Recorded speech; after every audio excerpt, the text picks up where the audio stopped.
যেহেতু বাড়িতে ব্যালকনি নেই, তাই ব্যালকনি বাগান তো আমার পক্ষে করা সম্ভব নয়, তাই অনেকদিন ধরে ইচ্ছা ছিল একটা জানলা বাগান। জানলা বাগানটা অনেকদিন ধরে করব করেই ফেললাম।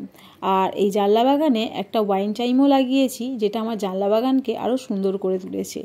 এরকম ওয়াইন চাইম আর একটা জানলা বাগানেও আমার লাগানো রয়েছে। তো জানলা বাগানে আমার ইচ্ছা ছিল অনেকদিন ধরে কিছু ফুলের গাছ লাগানো।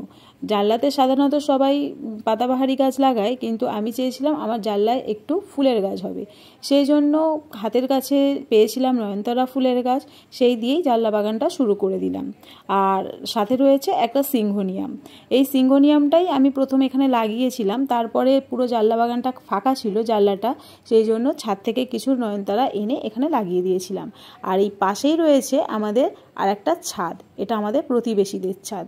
আর এই ছাদেও কিন্তু অনেক গাছ আছে, পেঁপে গাছ, জবা গাছ, করবী ফুলের গাছ, বিভিন্ন গাছ। আর ছাদের ওই রেস্টের দিকটাতেও অনেক গাছ রয়েছে। আর এটা একটা পিঙ্ক কালারের রেন লিলির গাছ, আর এদিকে ফুটে রয়েছে হলুদ রেন লিলি। পিঙ্ক কালারের রেন লিলিটা যখন ফুটে ওঠে তখন মনে হয় যেন একটা জীবন্ত ফুলদানি। আর এটা হচ্ছে একটা মিলি ফুলের গাছ। এখান থেকে কিন্তু আমি কাটিং নিয়ে আমার ছাদেও একটা মিলি ফুলের গাছ করেছি, আর তাতে প্রচুর ফুল। আর এই ছাদে একটা গন্ধরাজ লেবুর গাছ দেখাবো তোমাদের একটু জুম করে।